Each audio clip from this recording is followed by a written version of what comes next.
welcome to the Build Club.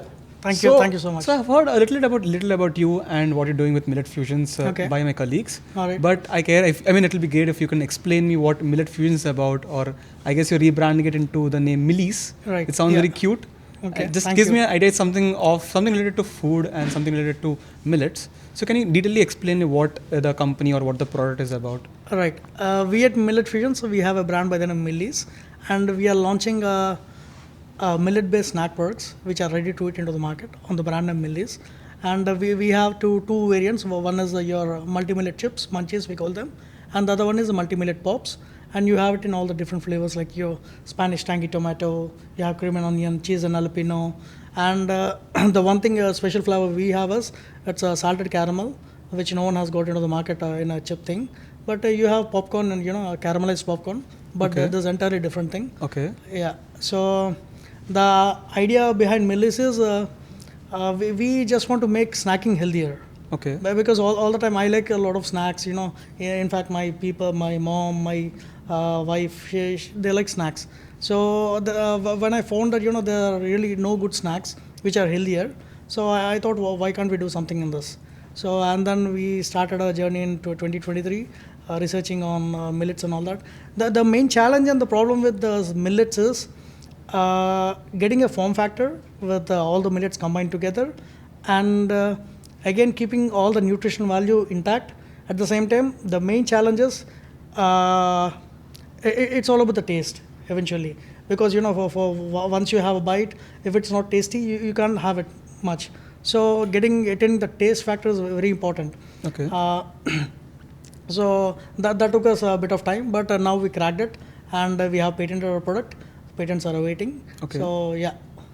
Okay, get it. It's a very interesting thing. So it's an alternative. It's a healthier alternative. It's an organic alternative to Lay's, Kurkure, all the fatty chips, right. all the snacking items out there that are not healthy in general. Okay, when you talk about Lay's and Kurkure, so I don't want to speak about the brands much. Okay. But then what I feel is those are oil fried, and we are baking our product. We don't want to do oil fry and all that. Okay. Because which is not so healthy.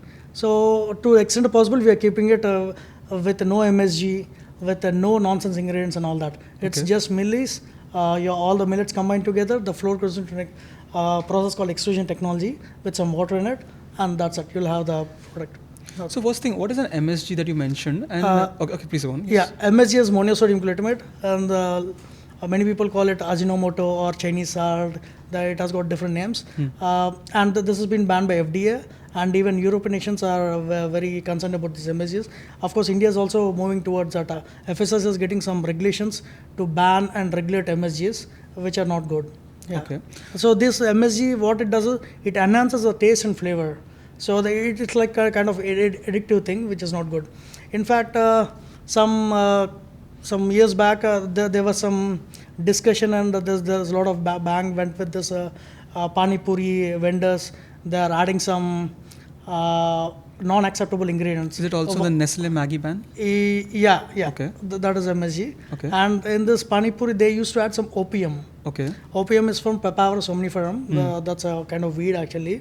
It gives you high, and it's a narcotic substance basically. Okay. So and you'll be addicted to it. So that is the way. That's the thing. These pani puri vendors, they used to add a bit of opium in their pani puri and all that. So kids, they used to get addicted all the time. They used to have it. So MSG is also something like that. Yeah, it makes you addicted.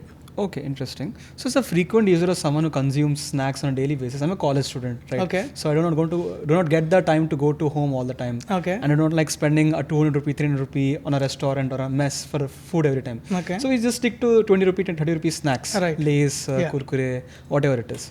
So the first thing when you mention me of an organic snacking item that comes in the form factor of a Lay's is cost.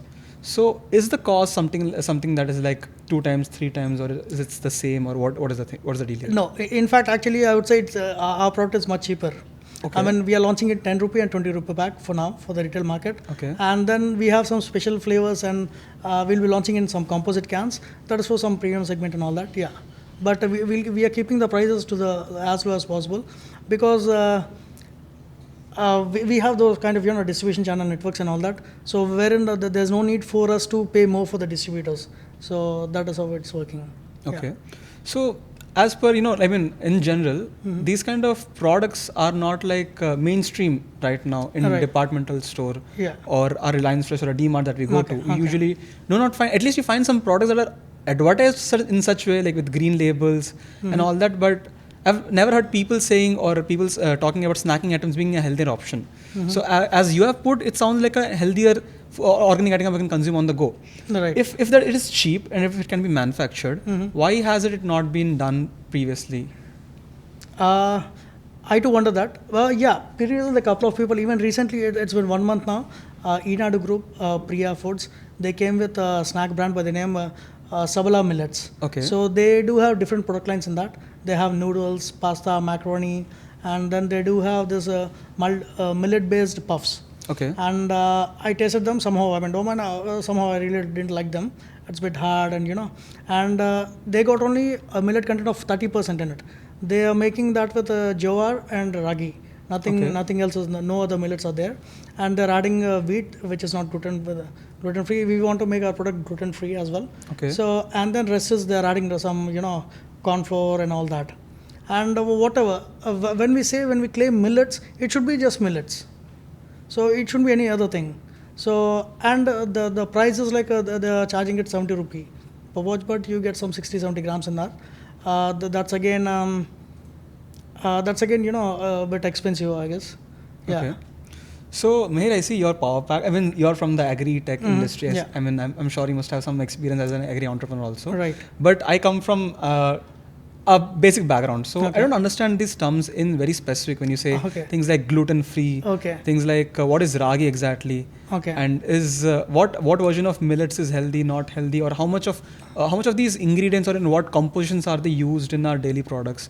On a Horlicks packet, so when I was like checking Horlicks, Okay. Boost, and other similar products, I checked Horlicks uses millets in their products. I think Right. it's ragi. A bit So- of might be, yeah. So can you talk a little bit about like that, like what is gluten free and in which products they're used and in like what compositions? Okay. Actually, many people have gluten intolerance. Okay. Mostly, you have this gluten in your wheat and all that. So, and some of the grains also have gluten. So, but not millets. Millets are completely gluten free. Okay. Gluten is a kind of ingredient which people have intolerance to it. They Okay. might get some allergies or whatever. So, yeah, that's the reason. And as per ICMR, Indian Council of Millet Research, the millets have been classified into two categories. One is major millets, the other one is minor millets. In major millets, we have three millets. That is jowar, you have bajra, and you have ragi. These three are classified under major millets. Okay. And in minor millets, you have five.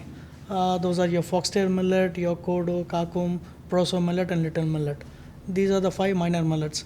And we have done our R&D in such a way that, to answer one of your question, like when you say that which millet is good and how is that we need to consume or to what extent we need to consume, every millet has got its own, nutritional value. So we made our multigrain munchies and pops with a combination of all the essential millets. I mean the major millets and minor millets all together put in our proprietary combination of mixing, and we done our our chip. Okay. But it still doesn't answer my question that why has been there not millet snacking or millet products before? I mean, now we are hearing a lot of it developing. I mean, a lot of millet products like idli, dosa. Like there is this restaurant in RK Beach called Vasnapoli. It was basically the Vice President Venkaiah Naidu tweeted about it, saying how delicious the food is, how organic it tasted, and I mean, I just saw it somewhere and then I tried out myself. The taste was not something I was like unique or something, but it was different. It was something intriguing to try. Right. And if it is healthy, so be it. Let's consume that instead of our regular food items. Right. It still doesn't answer my question. Why hasn't it not been used before? Like, why are these products coming into now, not before? Yeah, millets are very ancient and age-old grains, which are very undervalued. And these days, when millets are gaining some popularity since post-COVID particularly, and players are coming into this millet-based products and all that, and seeing the market, they're pricing it very high, and I'm really not sure and why people are Most of the big players are not getting into millet-based products. But I think now everyone is getting into those millets. Particularly Nestle is also incorporating into its macaroni, pasta, and noodles with these millets. They are getting with Java millets, Java-based noodles, and all that. Yeah. So do you think that is actually an healthy alternate, or they're involving illicit substances into that product also? We need to really check. Actually, I'm not sure about it. Okay, all right. Yeah. So what was your choke point? What was your choke point to start something like this, a brand like this? Where did you get the idea really? Right. Actually, after this post-COVID lockdown, I was, once I was been to the Araku, and I was wondering almost why it's been a third lockdown, third first. I was wandering there in Araku, and for 1 month I stayed there, and I was roaming here and there. So I've seen jackfruit everywhere, and after that I got to know that almost 92% of the jackfruit produced in India is getting wasted. It's not get consumed. Okay. So hardly 7 to 8% of the jackfruit which is produced is being utilized. So I thought, there's a lot of jackfruit getting wasted. So I thought, well, why can't we do something with jackfruit? So and then that initiated me to work on jackfruit. And when it comes to healthy, taste again, all the time it dominates the market. Of course, people, if it's not tasty, we can't have it. At least I don't have it, so I don't think some other people will have it without taste. So at the time I thought of having, because I heard from my parents, and from my grandfathers that jackfruit is a replacement for meat. Okay. Yeah. How is that exactly? It looks like your red meat, something like your mutton and all that. Okay. Yeah, it is good actually. So jackfruit is like a vegan meat. Vegan meat kind. Okay. But in vegan, that's okay. But we need to change the form factor. Okay. Change the form factor, and it needs to be released more, and it needs to have that texturization. It's like jackfruit. If you eat jackfruit, it tastes, and the texture is more like your paneer. Okay. So when you're a non-vegetarian? Yes, I'm a non-vegetarian. All right. Yes. In that case, we eat chicken and meat, red meat, and all that. It has got that bouncy and chewy texture for that. That meat has typically got that.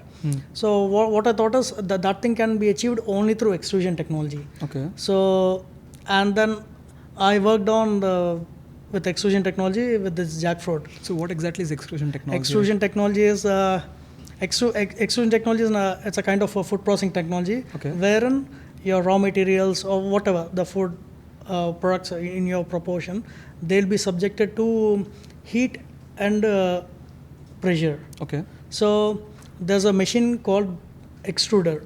It has got some single screw or twin screw barrels in it. This raw material gets into it, and it will be subjected to, and it will be cooked. Of course, there's a heat, of 150 to 200 degrees centigrade, and there's pressure in it, and it will be the form factor can be changed as you wish. Whether it's cooked and you get it. For example, if you're aware, your noodles, your vermicelli, your pasta, macaroni, everything are extruded products only. Okay. Yeah. Yes. So that is all about extrusion technology and extruder. So when I was working with this extruder, one day I was waiting for the raw material. I was working with jackfruit and sesame protein as well. So and then one day I didn't get the raw material. I need to, because there's no stock here. I was working at Niftem, that's in Kundli near Delhi. So when I was working there, one day I didn't get the raw material, and I was free for almost 2 days. So on the day when I was just talking to my wife and my mom, and they're asking for snacks. The snacks have been gone. Can you place some snacks on Big Basket and all that? So and then I thought, okay. And all of a sudden, my wife told me, are there any healthier snacks?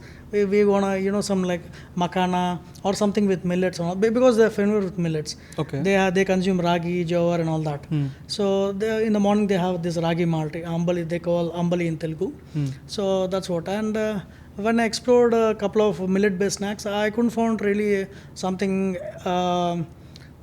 exciting in the market. And whenever I say the labels, so because me being a food enthusiast and food technologist, so all the time I would look at the labels and all that. So when I saw a couple of products like I don't want to mention the names, but then none of them had a millet content of more than 30%. Okay. And they are not gluten free. They have wheat, they have corn in it, they have rice in it, and they're using products with MSG as well. There are certain people, and they're using palm oils and all that. So you have some healthier options like rice bran oil and all that. So still they're using palm oil, and that made me to think really, it's kind of depressing for a moment, but within no time I took it as an opportunity. Okay. So I thought, why can't we do something with millets?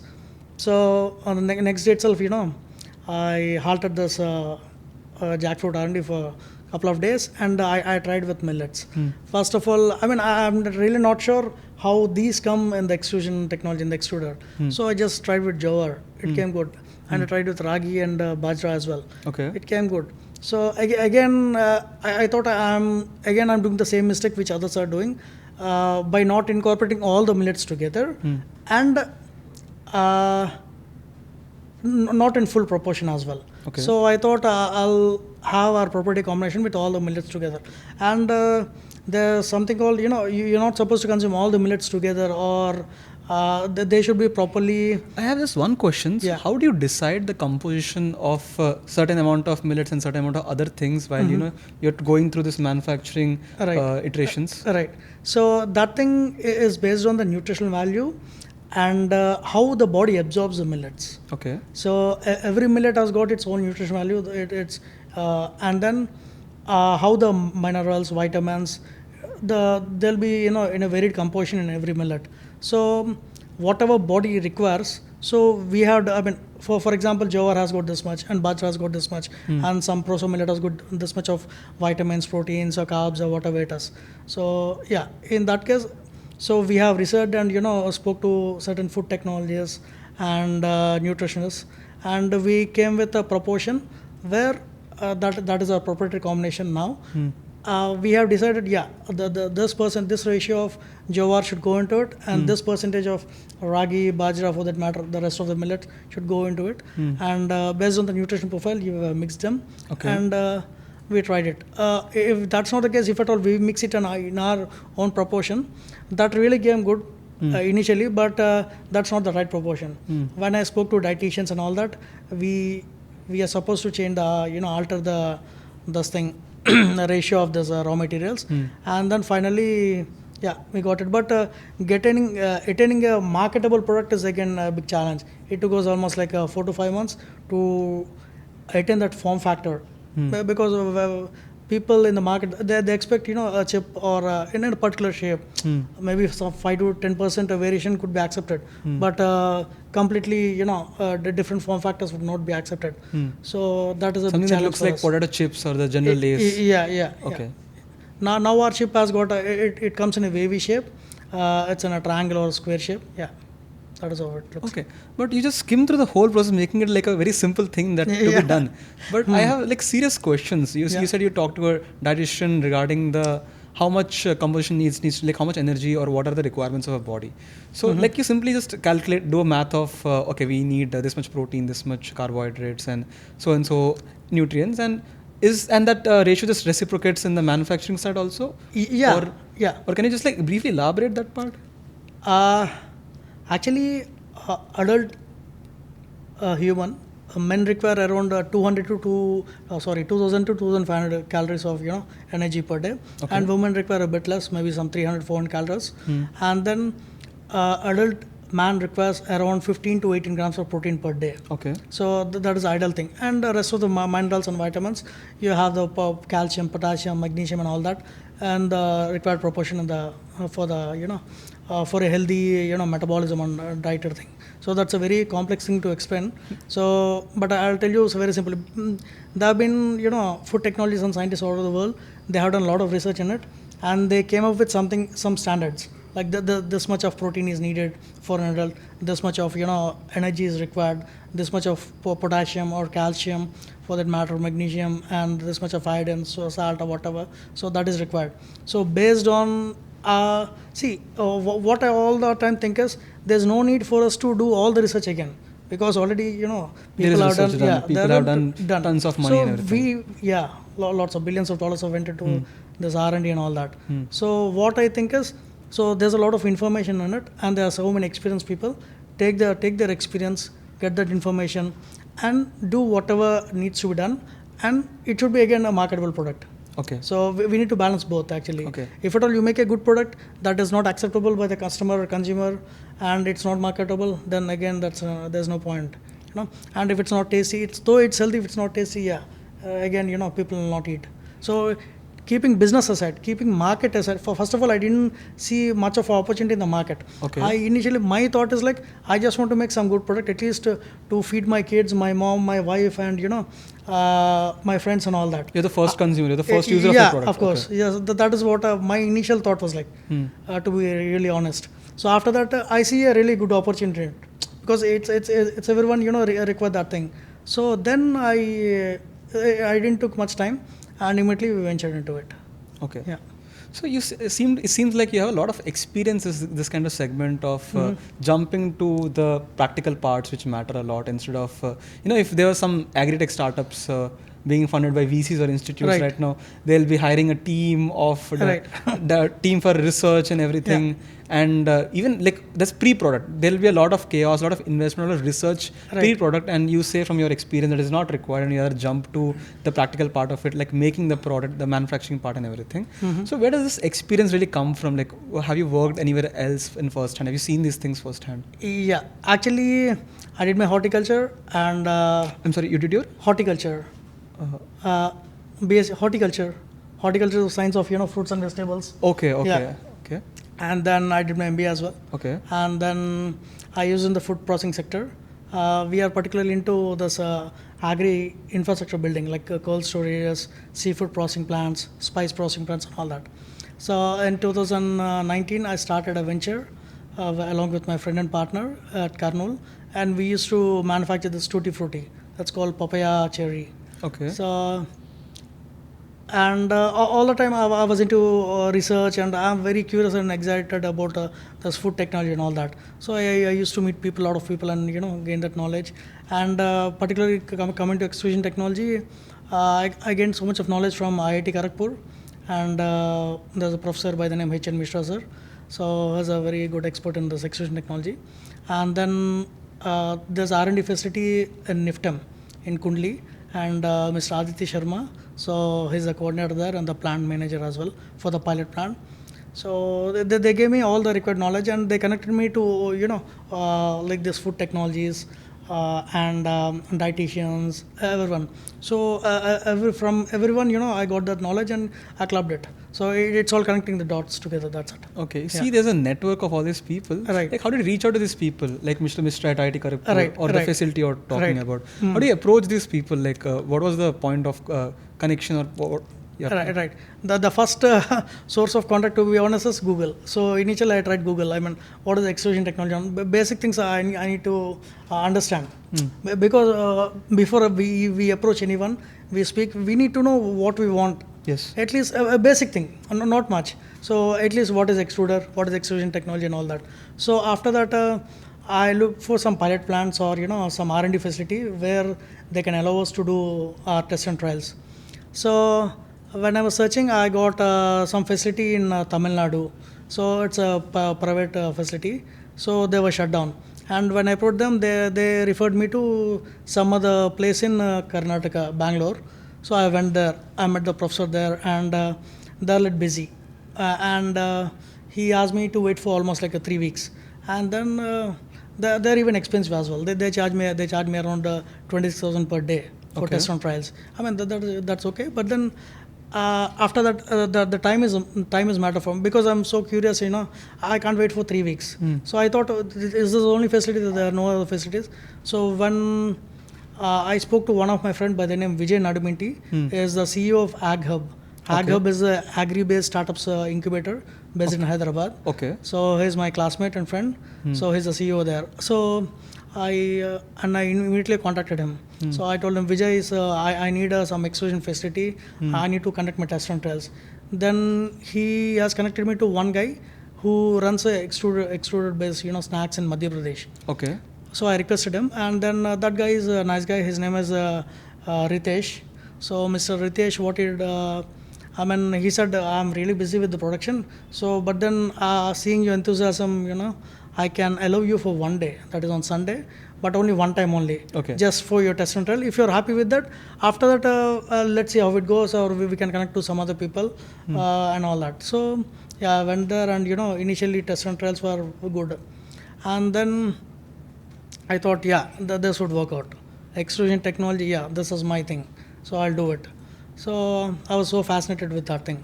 So then I thought that is done, and I have decided my mind to go with extrusion technology and all that. So then again I contacted Mr. Vijay. So he recommended me to this NIFTM. Okay. So when I spoke to NIFTM, I initially approached this NIFTM Delhi, and then they were like, okay, the extruder actually the pilot plant is not yet ready and all that.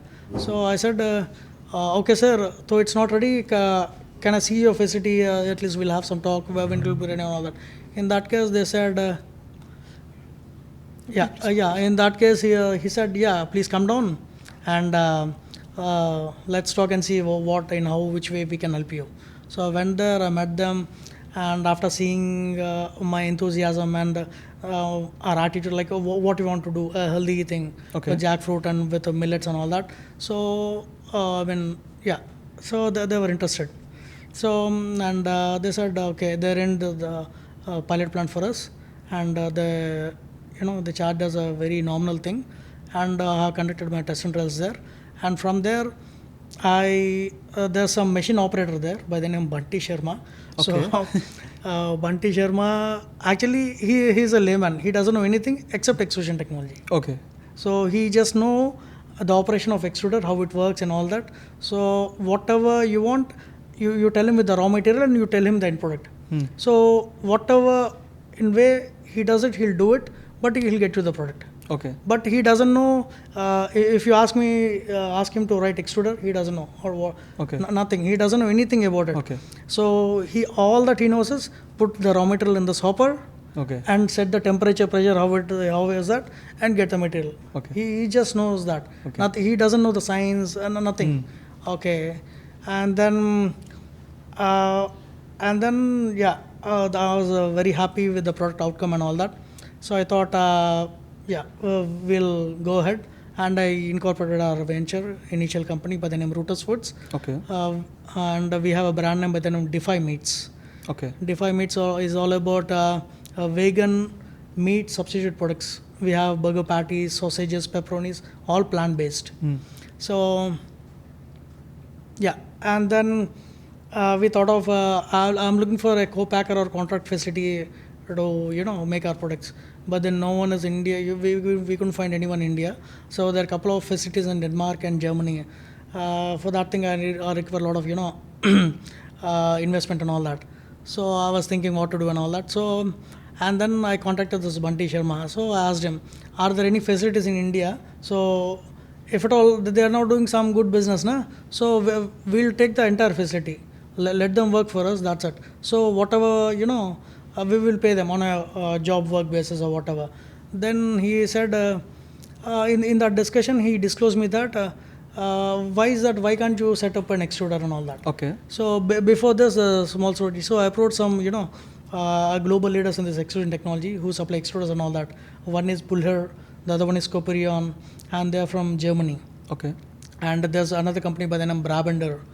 So if you say these three players are very renowned, they fall under the top 5 in this extrusion technology around the globe. So, and then the extruder price is like 5 to 6 crores with a capacity of 200 to 250 kg per hour. Okay. So this when I disclosed this thing to Bunty Sharma, so that guy told me why is, I mean he didn't understand what is crores and all that. Okay. So are you serious? Real is that? I said, yeah. Why are you so astonished with that? So then he said, no, actually we can get an extruder for 4 to 5 lakhs also. So we do soya chunks, we call meal makers and all that. I know one facility in Bhiwadi. I know a machinery supplier. He can give you a single screw extruder for 3 to 4 lakhs. Okay. Initially I didn't believe, but then I don't know miss the chance. If that is true, who knows? So I thought in that case put me to that guy, so I'll go and visit. So Bhiwadi is in Rajasthan. It is again some 50 kilometers from Delhi. So I went to Bhiwadi. I met the machinery supplier there by the name of Raghuvendra Chauhan. So he's very friendly, cordial, and got very warm welcome. And I told him I need. He knows only soya body, nothing else. Okay, specialist. Yeah, he's soya body. Okay. So with soy body, that's it. That's your meal maker. Nothing else. He doesn't know fibration. Fibration is that's a technical term on this extrusion technology. Fibration is nothing but realignment of proteins. Okay. So that you'll have that when you see the meal maker. So you have small air pockets and all that. When you soak it in water, it absorbs that and it gives you that it'll be fibrated, all the proteins. So you'll have that cushiony, bouncy thing. So like soya beans. Yeah, not soybean. The meal maker. The meal maker. The meal maker. Okay. Meal maker is made from soy meal. Okay. Soy meal. Okay. Soy, the soybean, the milk or the soybean oil would be extracted, and the rest is called defatted soy cake. Okay. And that is called soy meal in the market. Okay. So with that, that is the raw material for this meal maker, and that's called soy body in Hindi. So he knows only that doing this meal maker, that single screw. He doesn't know fibration. What is fibration? How he just understands the machine. Like he's an advanced version of Bunty Sharma. More advanced version of Bunty Sharma. So that's it. So he doesn't understand the rest of the science, and he just what all he can do is he can do an extrusion machine, which can extrude your soy meal and get you a meal maker. And how you market and what you do with that meal maker, he doesn't care and he doesn't know that. So I took help from him, and then he supplied one extruder to one of his family friends in Bhiwadi only. And the owner of the facility, he was a bit sick, and he has got two sons, and they were settled in US. And this man became old. He's like 76 years, and he's like, okay, I mean, he's unable to run the factory. So that has become a sick unit. All the machinery is kept idle. So Mr. Raghuvendra Chauhan, what he has done is, on my request, so he has requested the guy, the owner, and took the facility for carrying out our R&D. So we have tested our product there. Where is this facility again? It's in Bhiwadi. Bhiwadi. BHAWDA, Bhiwadi. Okay. Yeah. So that's an industrial area, industrial city basically. So we have conducted our R&D there, and then it came out really good. And at that time, as I told you earlier, I got this idea of millets. So, but then attaining that form factor is different with the single screw extrusion technology. Okay. So we need a twin screw extruder. So can you tell me like the basic difference between the single and the twin? Yeah. So the twin screw, extrusion technology, we have three things. One is a raw material hopping feeder, wherein you put in your raw material, and you have a barrel where all the magic happens. And in a single screw, you have a single screw barrel, single screw in it. And in a twin screw extruder, you have two screws, which in coordination, they rotate in the barrel.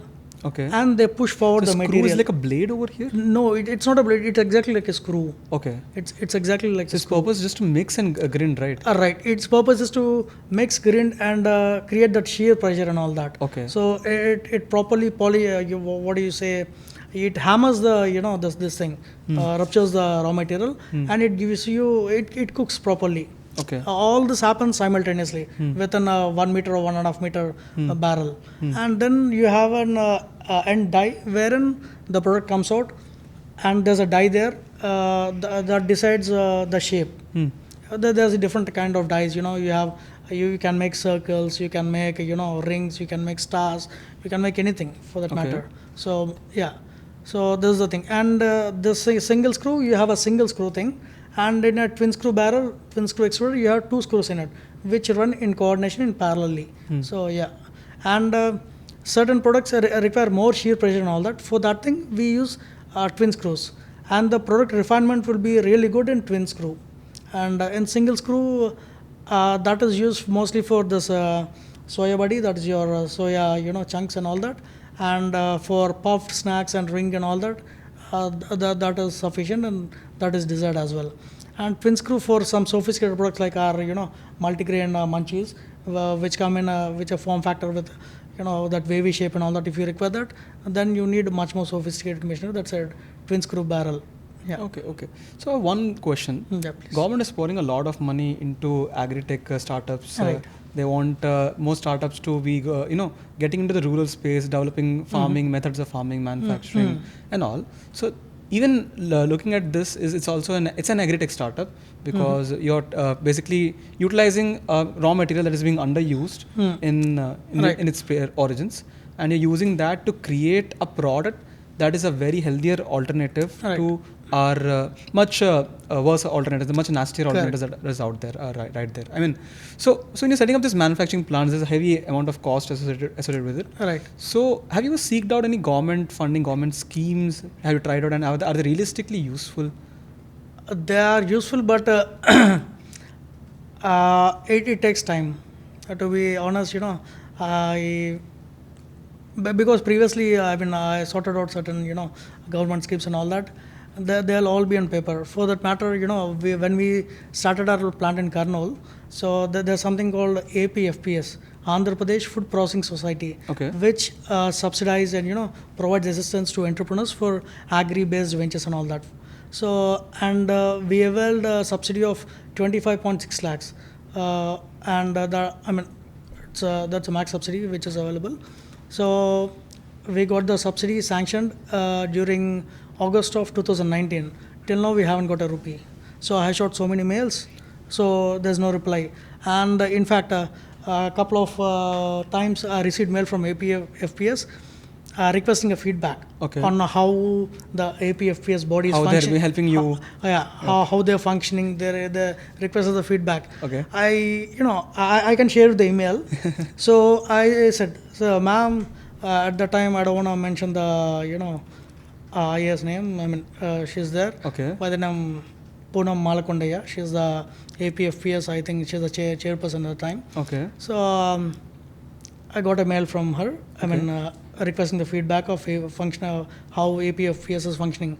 I wrote them. You asked about functioning and everything. So I say whatever it is. 2019 I have been sanctioned the subsidy. Till now, not even a single penny has been released. At least there is no information that when is that I gonna get it, the subsidy or whatever. And you ask the feedback, so I'm giving you this thing again. I'm pretty sure that I'll not get any response. See, at least for this thing, I expect a response, but I'm stating the same thing. I'll not get any response. This is the main shot, and as said, there's no response. So this is how government functions. So two questions I have on this. First is, have you what is your experience? You must have talked the issue with other stakeholders who received that subsidy, and there will be similar subsidies in other states. Right. So you must have tried that, and what is the output with there? And is there necessarily? Is there a necessity for a bribe or informal way of exchange of money for this kind of brand, this kind of subsidy to be acknowledged to the entrepreneur, to the company? Definitely, of course. Without gifting them. We can call it bribe as well, simple. So in a professional way, we should call because on camera it's a gift. So it's a gift. So if you don't give them, they'll not gift you. So is it the same with other states also, or there are states? I'm not sure about other states because I haven't dealt with the food processing or any other industry for that matter in any other state. So I'm very well versed with Andhra Pradesh and Telangana, and got good some knowledge about central government schemes. There's something called by the name MFP, Minister of Food Processing Industries. They have a lot of schemes like cold chain scheme, their agro processing cluster scheme, and there are many. And so many beneficiaries are there. They availed it. See, when I say all this, I again say that it's not all the time. That there's no one benefited from this. APFPS is doing, but then I think they need to put even more efforts and they need to do even more.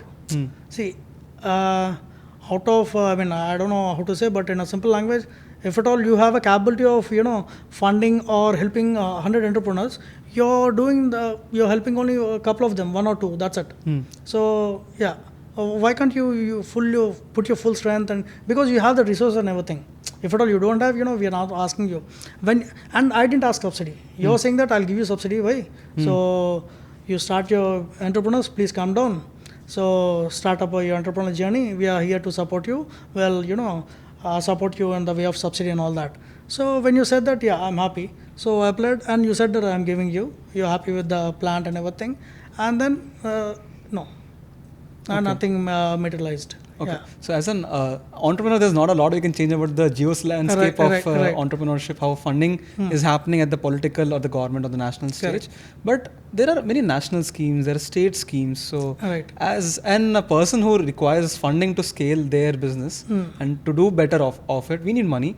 So what was your realistic experience with funding? Like, have you thought of setting up plants in other states? And what was is it the same output with the national schemes also, or it helped you in a different sense? No. To my best understanding, it's that you'll get funding, you'll get support and subsidy from the government. Once you're in the market, once you need to prove, make some noise, and then you can get it. Before that, with just a plan, nothing gonna materialize, nothing gonna happen. So if at all you see in Andhra Pradesh, all the MOFPR schemes under this cold chain and all that, they have been availed by mostly seafood processing plant entrepreneurs. Like there's some Neckanti Seafoods is there. Some there are so many other mostly they availed.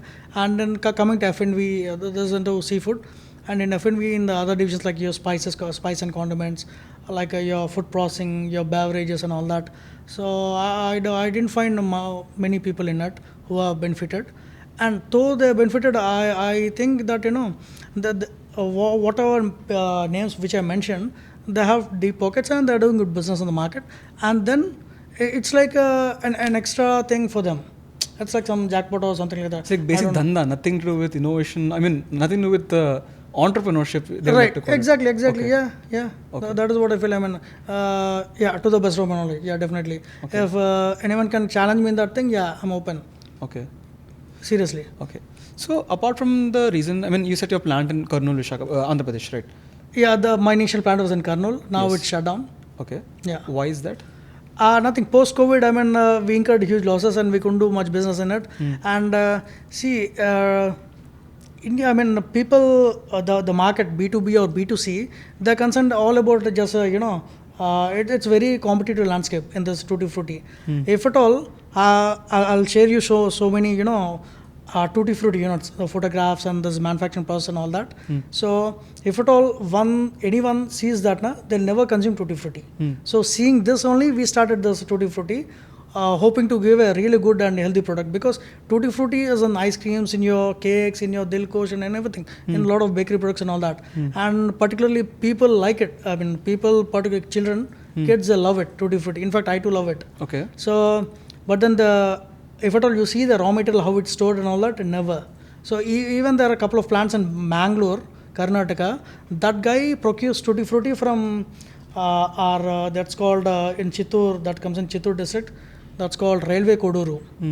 That's a place in Chittoor district. Okay.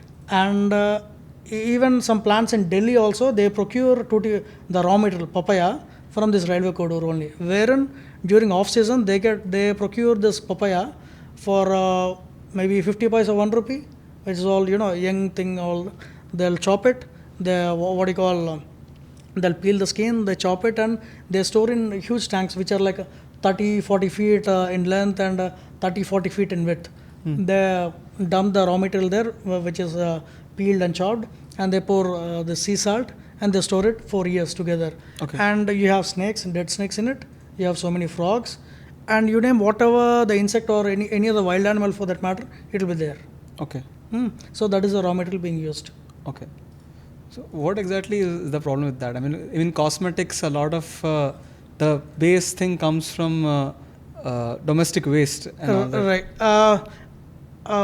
To be honest, actually, I can't comment on it because I don't have much knowledge on it. Okay. Might be. I'm not sure. It's just an irritating image if you think of that manufacturing. Yeah. Seriously. Okay. All so, right.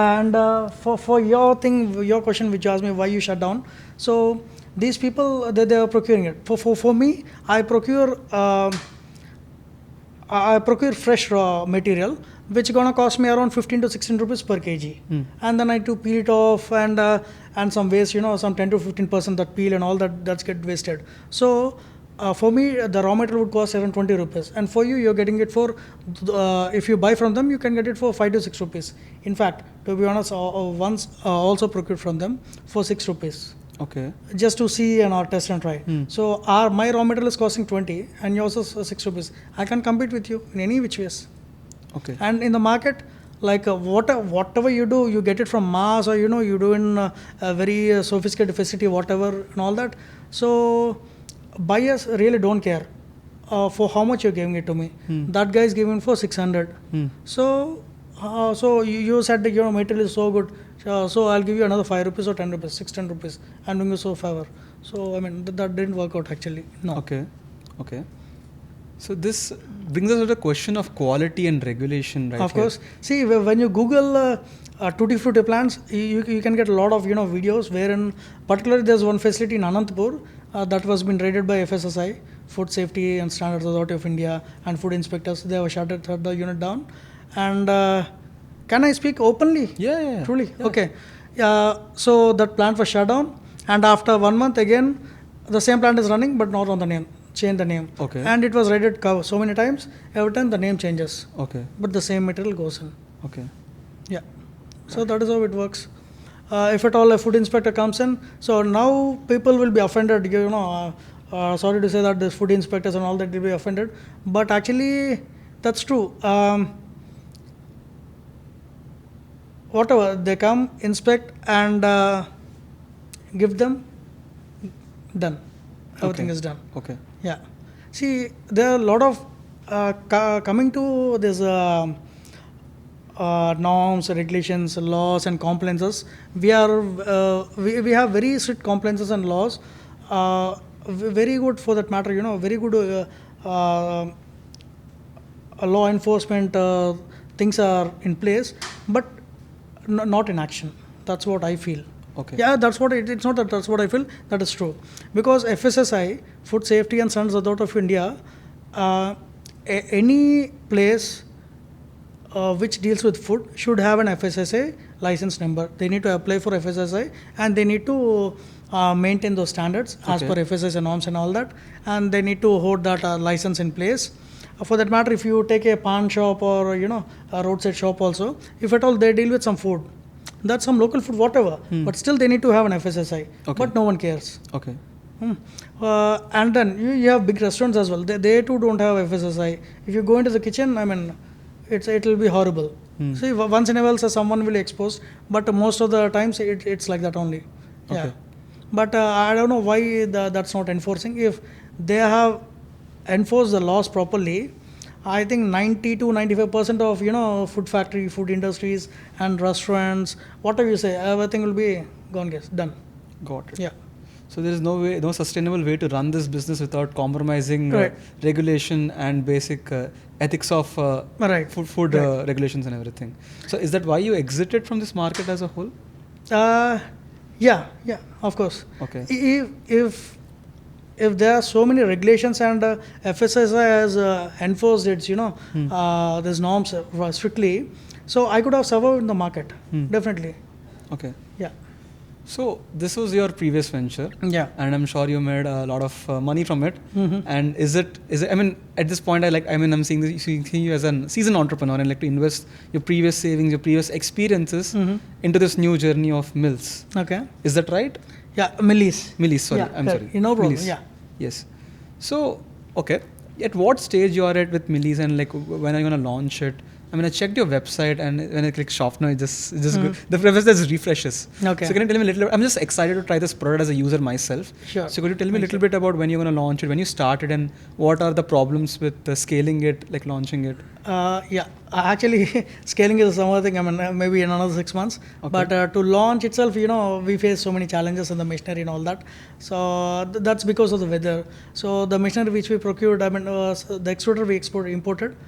And then we have fabricated certain machinery in Visakhapatnam itself, and we got the roasters and conveyor belts from Bhiwadi, from supplier there. And what happened is the temperature here, I mean, it's a bit cold at the time when we are testing, install and trialing and testing in December, November. In November, December. Pradesh. Yeah, in Andhra Pradesh. So what is the temperature? Can you It's like in the evening. I mean, it used to go to like 22, 23 degrees centigrade. Okay. So the product didn't roast properly. Okay. So and those roasters, you have some heating coils in the roasters, and that heat is not sufficient to roast the product properly.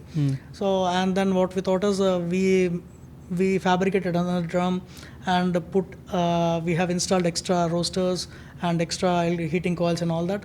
And now, It's not roasting properly because the temperature is too cold? right, yeah, exactly. Okay.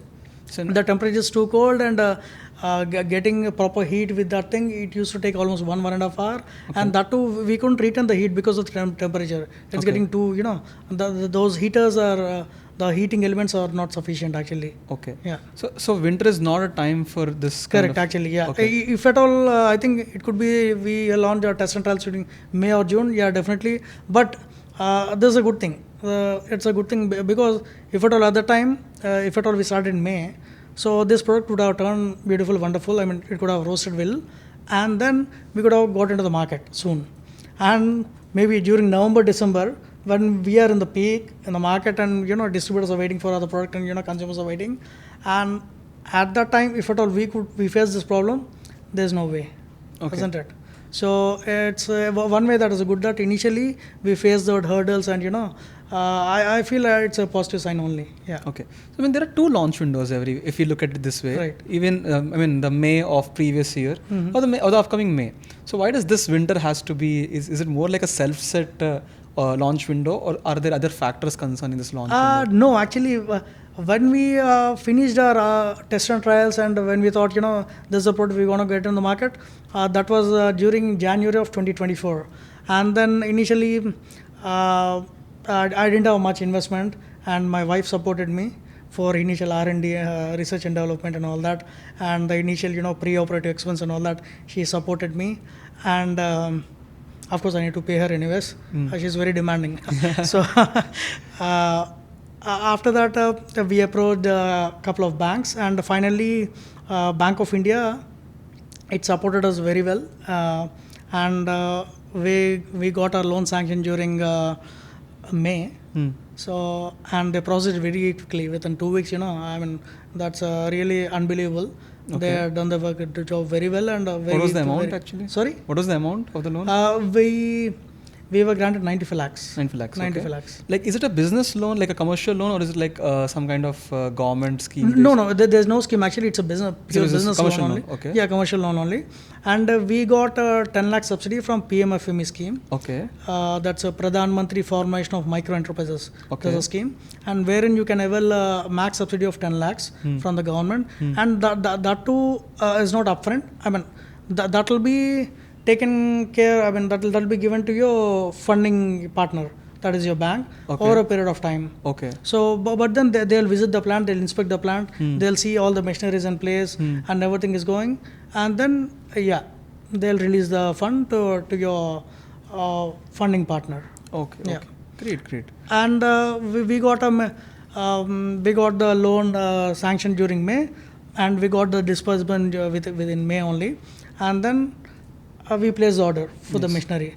And that machinery guy, he promised us that we're going to get the machinery within 45 days, and he took almost like 110 days to deliver the machinery. Okay. Double, more than double in fact. So that's where everything got delayed. Yeah. Okay, so 90 crores you mentioned. And 90 lakhs. 95 lakhs. 95 lakhs, I'm sorry, 95 lakhs. 95 lakhs, out of which 55 lakhs is a term loan, Okay. which was sanctioned towards the machinery, plant and machinery. Okay. And then 40 lakhs is your working capital. That's called cash credit CC limits. Yeah. Okay. So could you tell me, like, where do you plan to spend this money? What part goes to manufacturing? What goes to marketing? And if until now you have made any mistakes with, I should not have invested this much, or I should have invested more into that. Yeah. The 54 lakhs went into this plant and machinery only. The total plant and machinery costed us around 76 lakhs, but that is not sufficient. We procured another, packaging machine, which is 14 head. I mean, the new machine would cost us something around 28 lakhs. But luckily, we found some guy who was selling used machinery from Raipur. Due to some reason, they shut their plant, and that's working well, and we got it for 11 lakhs. That is again another, 76 plus 11. It's like 87 lakhs. That all went into plant and machinery. And then apart from this, there's a lot of, pre-operative expenses. And we need to invest for the packaging material and all that. Okay.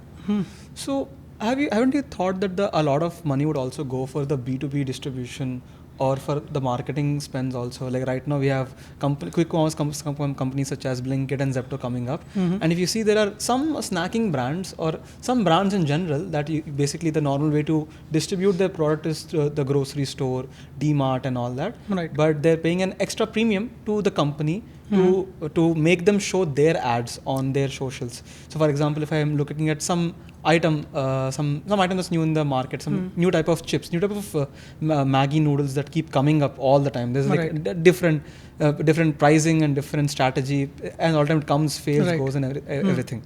So these companies, I've seen like I've often ordered from Blinkit. And Zepto is not mainstream in Andhra Pradesh and Visakhapatnam. And they put the ads of this on my Instagram. So these are like personalized ads. Right. So I'm sure the brand goes through a lot of B2B marketing spends. Yeah. So have you thought of that, and like what is your view on that? So we are a startup and not with deep pockets. So and we can't afford for much marketing. And luckily YS Media, it's a startup from Geethams. Okay. They supported us in all which ways, and I think we should do good. And I don't really later on also I really don't want to spend much on this B2B marketing and all that. So you wanna go organic marketing, all organic marketing. Like P2P. Like you wanna people talk about your brand and all that. Right. So so consumer feedback is your topmost priority. Eventually. Yeah. Okay. All right. Interesting. So this is a deep tech. You need deep pockets for this kind of to pull this kind of venture off, and at least to scale it. Have you gone to like private equity VC firms or private institutions to raise a big amount for this? No, I haven't approached anyone, but I think at this stage I don't require anything much. So we are confident and we are happy, and I think it takes maybe another couple of months that we can fund ourselves. Okay. So like hearing this, I want to know your vision. Is your vision is to like fully have a pipeline, like a manufacturing facility where you can create these products that you can try out, your friends can try out, you can launch it into the market, or like to capture a market segment of the existing snacking items like Lay's, Kurkure and all that? Right. Initially, my thought and vision was what you said, to have a snack in a small space. But then now these days, I'm envisaging in a big way. So it's for two reasons. One thing is providing healthier options, and not just in snacking. This we are into snacking now, and we want to get into breakfast cereals, and have done R&D in that. And today, the world knows only cornflakes, so there is no alternative to cornflakes. So you have muesli and all those other breakfast cereals coming these days. Since these days hasn't since past for maybe some 9 to 10 years, they are very common now in India. So I have done some research on this, and we'll come up with a multi-millet flake that is a replacement for cornflakes. And we have other pipeline of products, and you have some millet-based pillows, we call them. They're smally, quick shots, like it'll look like a pillow, small thing, and you'll have a center-filled cream in it, maybe some vanilla, strawberry, and some fruit filling and all that. It's all natural, so that in that way we can cater all-day snacking and breakfast, and there's a specialty snacking, this pillow thing and all that. So that, we can cater all the demographics and children, kids, all the age groups. So what I meant to say is, So there's one thing I would like to ask in specific, like in detail. Like this product is something that's organic, and it's about people, whether they choose to spend 10 rupees more or 10 rupees less on a product that is much healthier on a daily basis or even weekly basis, and whether they recommend such products to their friends, whether they take such products on hiking or trips or something like that. So I asked my grandmother, what is your view, like before we have this podcast. I had like absolutely zero idea about millets. I rarely consumed such food items because it's not mainstreamly available everywhere. Right. So it's mostly I'm a rice person and all that. So I asked her like, what is your opinion on millets? Like were they available in mainstream while you were young and everything? And why do people do not consume them right now? Like she said, it takes half the amount of time for it to basically grow instead of rice, and you need half the amount of quantity for your body for the same energy. Correct. It is more high fiber, Correct. less carbohydrates, so it is healthier. Right. It is cheaper to make, Right. and it needs a less it used less natural resources. less natural resources and everything. Right, yeah. So it's like a all plus. So Right. why is it not there in the market? Why people are not using this? So she just gave me this justification. Like there were two justifications. Like one was she said when the Britishers were there ruling us, they just basically rice was looked at an upper class kind Right. of meal. That's a It's premium thing. white. Correct. It takes more resources. Correct. Everything. So it's a premium meal. Right. And millets were only meant for the workers and for the lower caste of the people. And Right. since Right. the Britishers were ruling us, they mentioned that the rations of wheat and rice were exported back to their colonies and to their monarchs, their kings and their soldiers. And whereas the lower looked down meal like millets is given to Indians like Right. us. And over time, even they left us, this tradition, this sense of fashion that they left us, just stayed long. That is still today, people want rice over millets. So is that entirely true, or is it just because that the government and our entrepreneurs or institutions have just not scaled this thing, has not streamlined the whole things of making products and making it, distributing it and all? Or is this both in some ways? Right. I would say both in some ways, and that's the reason see, it's all about value addition. So that's what we are trying to do, and we're gonna break that stigma. Whatever you said, we'll definitely break that stigma. And when you create some value to the product, then only it can be marketed, or isn't it? So, and you need to add value, as in I meant to say the form factors. It should be available in different forms, not just snack. In other form for maybe noodles or pasta, or for that matter, rotis and all that. And whatever people consume it, people like it, having it. And again, taste again is a very big challenge for millets. So once that is done, yeah, definitely the stigma gonna break. And if at all today you see, previously millets are very underrated grains. Till recent times, maybe some 10 years back also, millets were like now also in a wholesale, when the procurement, the MSP is like some 18 to 20 rupees for jowar per kg. So, but when you get into a store, jowar is costing you around 50 to 60 rupees. Okay. So this is all the marketing, what you call, the gimmick I say. So they are fooling customers. But once we create products and when we create value, farmers also, they'll be benefited. So, and then they tend to grow more millets. If at all there's no buyer properly, so how is that? So that is the reason we are tying up with FPOs, farmer producing organizations, and farmer, millet growing farmers directly. And we have a facility near Tumpala, that's in Anakapalli, where currently we are procuring from them, and of course they are anyways procuring from farmers. But within no time, now we are set up. Within a couple of months, we'll make sure that we have a purchase team wherein they'll take care of procuring millets directly from the farmers. Okay. And we use that facility to just process it, clean it, sort it, flour it in whatever form we like it, and pack it. That's it.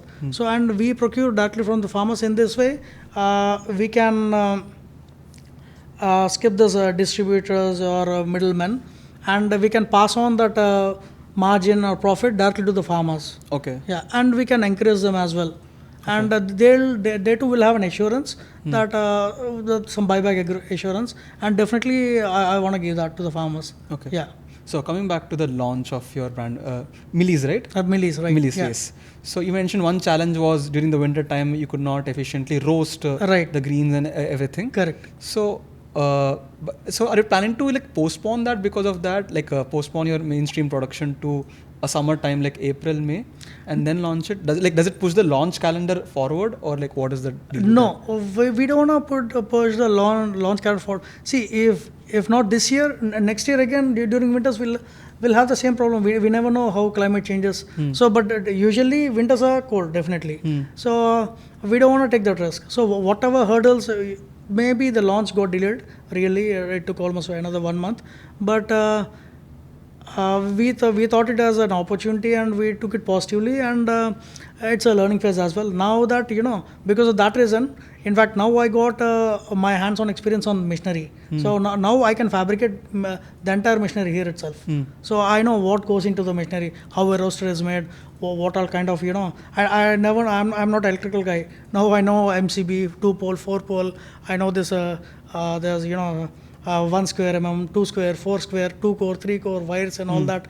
I know about gears. I know about switches. I learned a lot of things, and now we got to know what all is going into the roasting and how exactly the machine is functioning. So that gave me more confidence that what all products I can make even better. How I can because previously what I thought is there's after extrusion, after the product got extruded, it'll get into a roaster wherein the product gets roasted, and after that it goes to seasoning tunnel wherein with the help of slurry mechanism, the seasoning happens. Seasoning is a kind of mix of spice and all that which will be coated on the product. Okay, so and then it will go to the packing station where it will be packed. Okay. I know that much, but then now I got to know. So that roaster has got heaters, and each heating element is 1.5 kV, and we got 6, and that is not enough. So we put another 6, and we put another roaster wherein again we installed again 60 heating elements. Okay. So with a total capacity of almost like 18 kilowatt, and and coming to your question. We don't want to postpone it. So we have made all the arrangements and we have fabricated it locally only. It took us almost like 20-25 days time. But now we are set to go. Now we are set to go. Yeah. So when is the date when I can actually pay 30 rupees and buy your product? Sorry, it's not 30 rupees, it's 10 rupees only. I'm sorry, 10 rupees. Yeah. I wanna keep it available to everyone. Okay. Yeah. So it's not I'll not make profits. I'll make profits definitely, but then I'll make less profits. That's it. That's the only difference. Okay. I'll be happy with that. Yeah, I don't require millions of billions of dollars. I'll get profit as I'm saying, but a little bit less profit. But I'm okay with it. When? I'm happy. When? Yeah, that is within another 3 weeks max. 3 weeks. Wow. 3 weeks. Yeah, we are waiting for the seasonings and some final things. So maybe in another 3 weeks, hopefully by mid of Feb or by max 20th of February, you'll have it in the market. Okay. So there's one question I would like to ask on behalf of people who are watching this. I have some friends who are building something similar, not in the agri-tech sector, but they're in the food sector. Okay. And the same problem that we have, like in India at least. In other countries, it's very streamlined. Like in Japan, they have very, very strict food laws. And even packaged food is very, very healthy. Very, very healthy, and their norms are very strict and they're enforced properly. See, in Japan, if at all you have a pack of chips, the product image should exactly match with the product, what is inside, in all which ways, color, shape, size as well.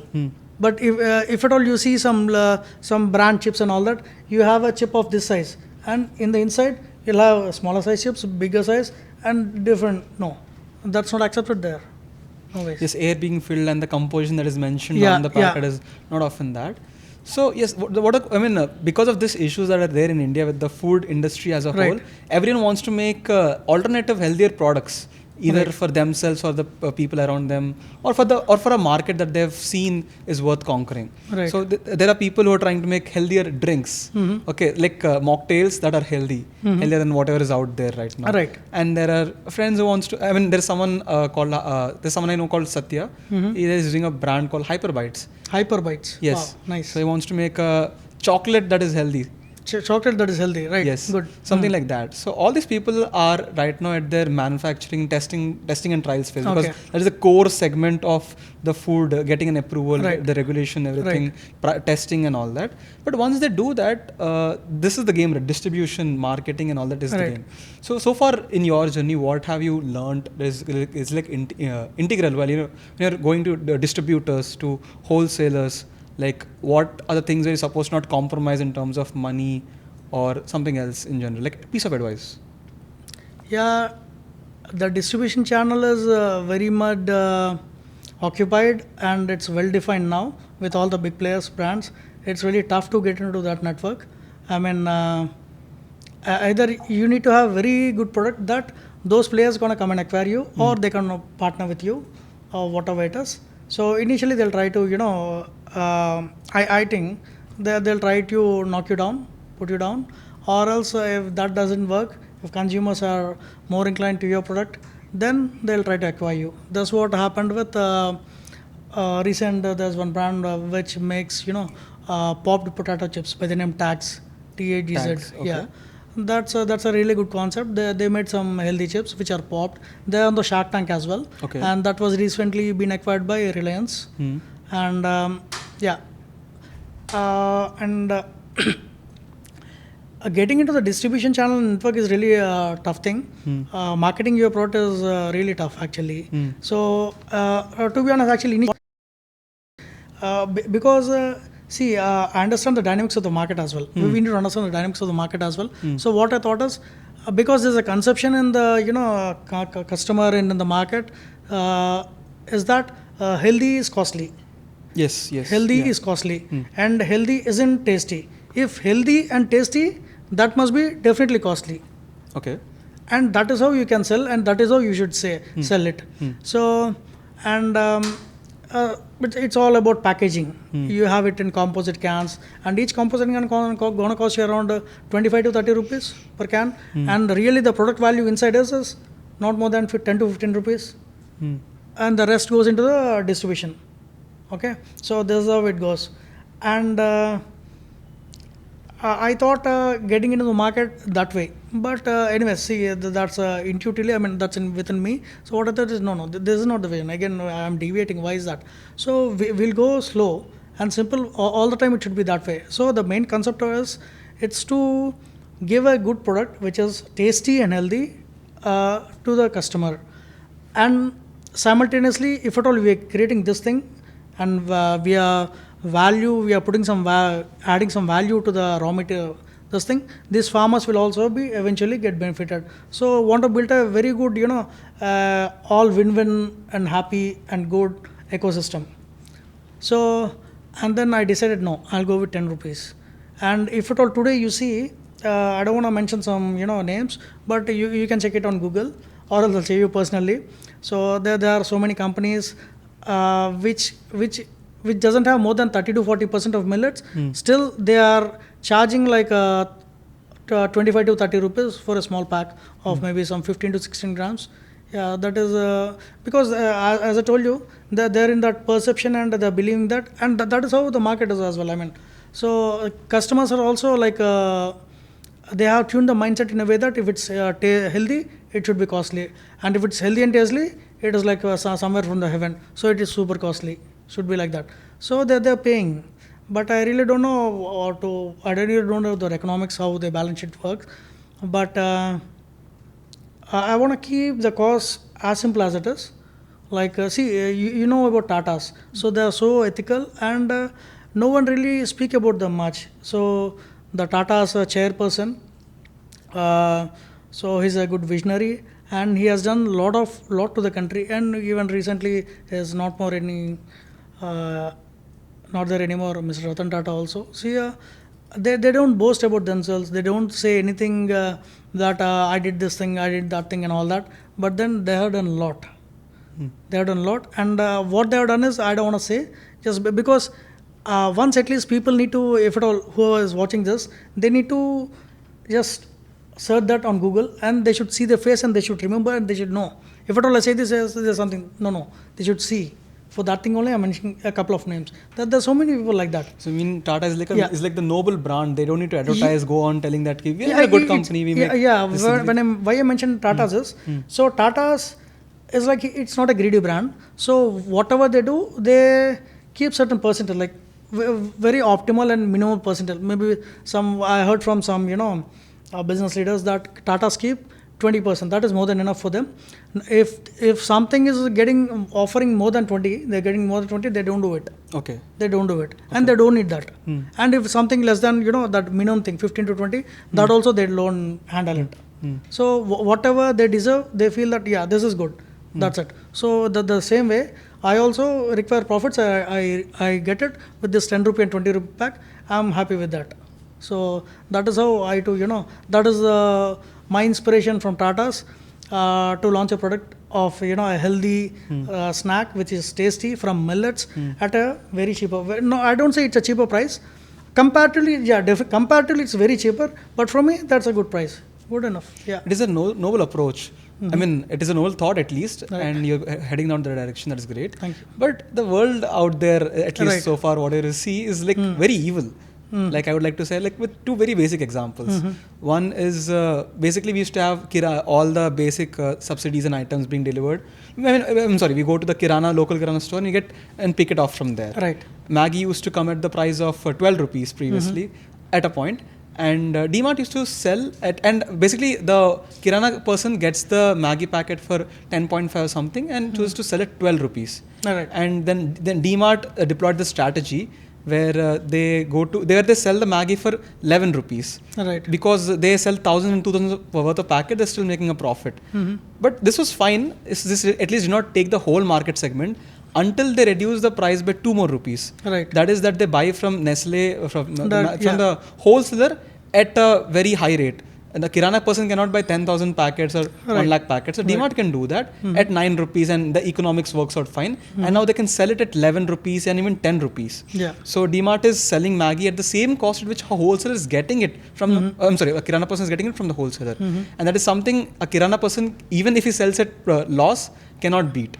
So I have seen a mother, she just goes to a DMart instead of the local Kirana store. She says that the curd is 2 rupees cheaper, the paneer is 5 rupees cheaper.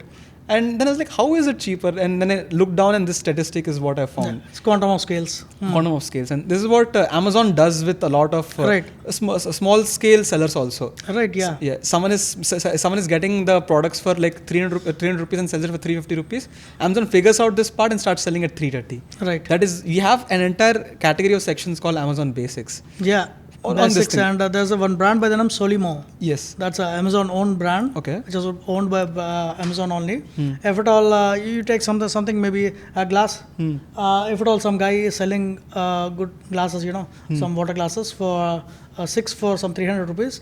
So he sees he has got all the maths stats on his paper. Everything is there. So how many sales, how many products are being sold and what is the margin he's getting, because the transaction goes through Amazon only anyways. So he'll get to know the figures. All the data. In the quantitatively, qualitatively. Yes. So yeah, if this is good, then that guy, if at all he's a manufacturer, that's okay. If that is not the case, if at all he is depending on some co-packer or co-manufacturer or any other contract facility, so he directly, it's a piece of cake for him to approach him. And this guy, being a small player, he'll order for 100, maybe 100 pieces. And Amazon orders for 10,000 pieces. It is much cheaper. And if at all he has got his own plant, then what he'll do is, he'll get the product, directly ships that to China. He'll ask, so I need this, the best price. So China, they'll do anything. But the only thing is quantum of scale. You need to order in a good quantity. If at all the quantities are good, you'll get you can't even imagine the price. Yes. So, and then what it does is, so whenever, of course, there's AI, and it is all Amazon, it's in hands. So if at all your product is selling there, so you'll have an ad niche down and showing some 30 to 40% off on it, and at a much even cheaper price. And I also was, it's not duping, but I also skipped a couple of products and bought the Solimo brand products, because for me now at least I trust Amazon. Why? Because their products, it's not cheaper product. They are also good. But then as a consumer I'm happy. But the other way, when we talk about the ethical kind of business, so that is unethical. He's killing those owner and those business owners. Yeah, that is what Amazon is doing. Yes. So yeah, nothing can be done in that. So what this tells is that there are no ethics in the real world business. Yeah, seriously, yeah. Anything is possible. So someone who's like a small scale entrepreneur, medium scale entrepreneur, or like a person who comes on focusing on a mission, has a vision with a good product.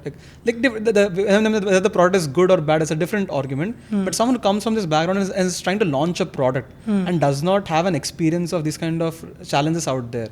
So what is something they should be prepared for in advance? Or like a piece of advice that this was already told by Charles Darwin, survival of the fittest.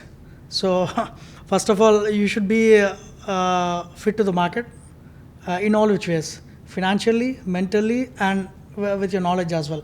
And morally, contacts are important, connects are important, and you need to have right channels, right? You need to partner with right people in the right way. Then I think one should be able to do it. And as you told, the market is really evil. It's not good.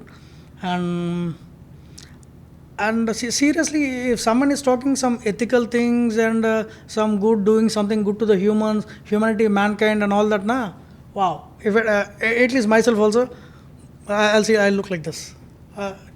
So it has been that is really good actually. Everyone feels that that's good, but I don't know if at all someone talks about it, they judge him like, hey, so he's doing much. Okay. So I don't know why the society and the world has changed this way, and particularly India actually. So and then once you make some noise, once you make some revenue, particularly noise is all about revenue. If at all you don't have money revenue, you can't make any noise. What I meant to say is your market presence. So then these VCs, so-called angel investors or HNIs or or mentors or any other wanna come to you, speak to you, partner with you, do something good with you. I mean, a business. That's it. So it's all a business deal. So and initially, I don't think someone will come and this guy is doing something good. So in that case, for example, if at all we take the case of brand Millie's, so this guy has a vision that he want to do some really good product, give a good product that he want to feed to his baby, his wife, his mother, and or for that matter to everyone. So what is there? I mean, why can't we do? I mean, at that stage, I mean, I don't think they'll support. So, but once I get into the market, once the sales happen, now, everyone will come to us. So, for that thing, at least, I mean, for the other entrepreneurs and, what I mean, it's my perception again. So, what I say is, do whatever it is, don't lose hope, and fight for it and make some noise. Seriously, if at all your product is good, I mean your product or service is really good, definitely it may take some time. That's it. What I feel is all that matters is time only. But one or the other day, definitely you'll hit the market, and you'll make that noise and bang, and then definitely. But be patient and don't lose hope, and try to find out right people who can support you in all which ways, financially or and for that matter, it's not finance or funding or money all the time. It's kind of some maybe some emotional support, some kind words, or some right connect. So whatever it is, so it might help actually. So that's what I feel. It reminds me of this one person named Food Farmer. I don't recall his name. Food Farmer. Yes. So he continuously posts a lot of goes against mainstream companies in India that are not following strict food guidelines and everything. And he has a lot of lawsuits on him actually, and he has like real threats received by companies and everything. But he still just go forward because he's putting all that he's doing everything on social media, on Instagram, and telling people his journey and why he's doing it.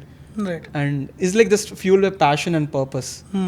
But I'm like somewhere in the between as a person who is an observer. Quite really observing everything, and there's my own brand I'm working on and everything, and I'm quite frankly, even if you do patent filing, I'm actually scared. Even it's technology or manufacturing or a product or a service, anything can be replicated. The process can be quite easily replicated by someone who sees that then has a nazar to steal it from you and make big profits without realizing the passion or the vision, without any of that.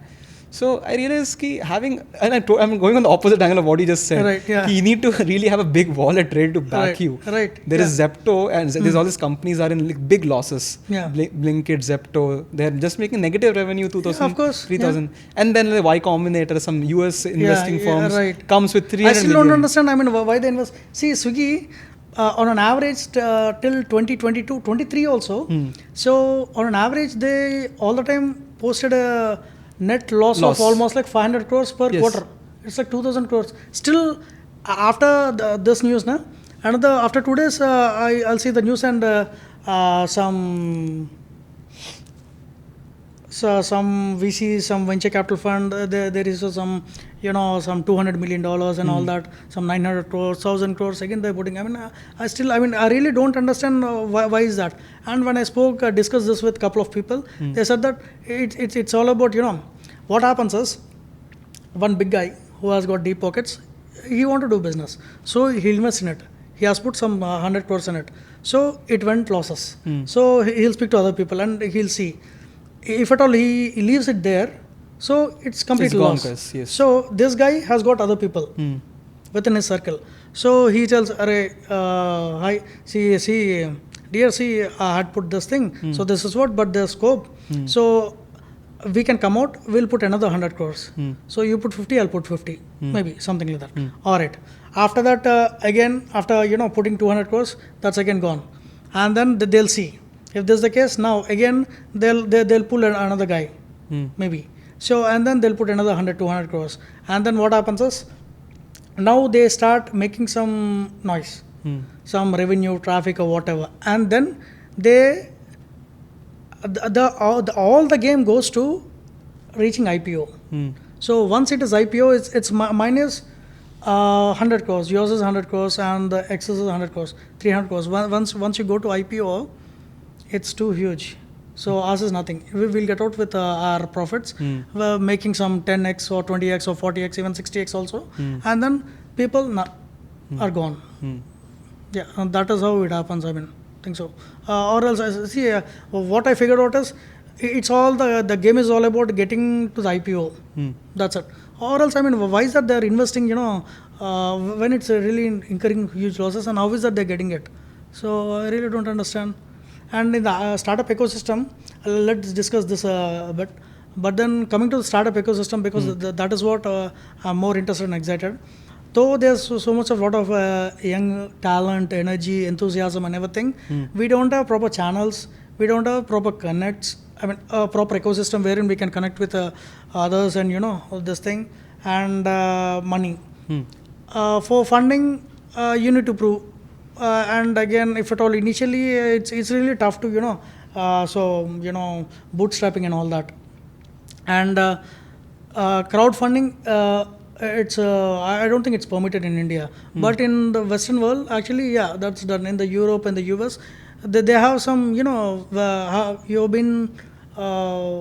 been watching the Shark Tank? Europe episodes and US episodes. Some yes. So some yes, na. So when you see some entrepreneurs' ideas, don't mind. I feel that kiddish and foolish also, some products and services, but still they have been crowdfunded. Millions of dollars. So that kind of ecosystem should exist here also as well.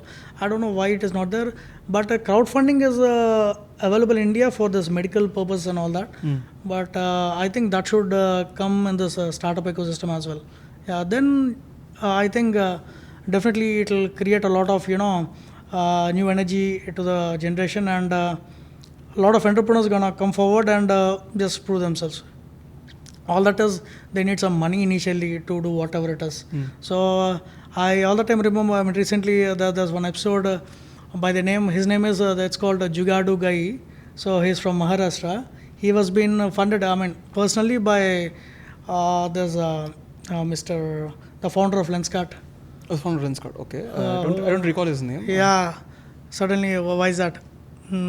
So he has met him personally. He has done some good agriculture products which is really useful to the farmers at a very cheap price. Okay. So yeah, that's good actually. So talking to people, like this is the strategy of Amazon actually, like playing the long game of losses for 10 years, 12 years. Correct. And just pour in money. And in the long 15 years, 16 years is just the dynamics that everything works out, everyone dies. There's no one else left in the market and you're going to win. And it's very simple. If a simple example would be Jio. Right. When Jio started out, they started selling it's all free. The best internet plans as the SIMs for just 1 rupee. Right. And maybe zero, I'm not sure, just 1 rupee or something. Yeah. And within 2 to 3 years, they own more than 50% of the telecom sector right now. the government contracts and everything. And I guess they are the one who first rolled this 5G as well. Yes, Yeah. exactly. They're not into any G now. Yes. All together, they are leaders in 5G. Yes, you can't imagine a petroleum company just entering into this thing, and now they're doing. They follow the same strategy with commerce also. They killed this one company, Dunzo. Dunzo, yeah. Yes, and right. and they used all the data and everything to start GeoMart GeoMart. and everything. So that's just a business tactic. You can't just call it TV. This is just pure business at core. So what I realized as an early stage entrepreneur in building is that you should always have an eye out for one person who's ready to, understands the scale of whatever you're building has to be for scale. Correct. Cannot be for like, I'll just sell it for my neighborhood, just for myself. Right. It might die out. Right. If you can't sustain it on your own. If it's like your primary source of income. It's something your life depends on. Right. Something your entire team's ghar chalta hai, like your entire 50 people team's house runs on that company. You have to make it sustainable. You have to make it profitable. Right.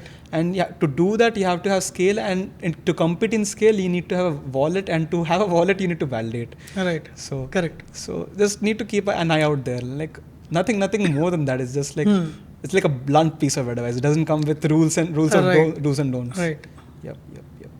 So before finish this thing, after like a lot of interesting insights and synergies we shared, Okay. is there anything else you want to tell the audience about your brand Millie's, or the importance of having millets in a daily or weekly, or anything else in general related to brand? Coming to the brand Millie's, actually, I don't think much need to be said, because today millets have attained popularity, and of course they are well known to us, but they have been in the darker side now.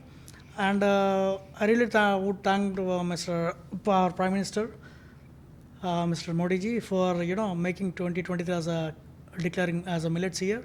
And in the G20 summits also, the global leaders, they have been served all the cuisines based from millets only, and they really liked it since.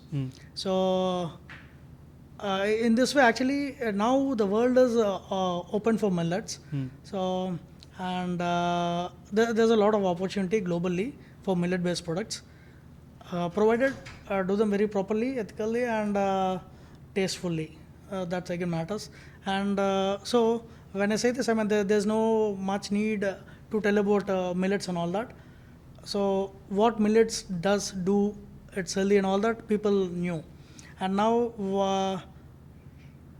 before saying anything, just kindly please taste the product, and it speaks to itself. I don't want to say anything about the product. They're so good, tasty, wow, and all that. Just taste it, and you'll like it, you'll love it, definitely. Absolutely, and thank you for your knowledge and all the best for your venture. And thank you. I'll just share whatever connects I can on my end who are building something in the same sector. Definitely. Yeah. And I wish all we like people should connect and make something good. Yes. It is a happy society. Yes. All right. That is what the community is about. Okay, thank you. Thank you.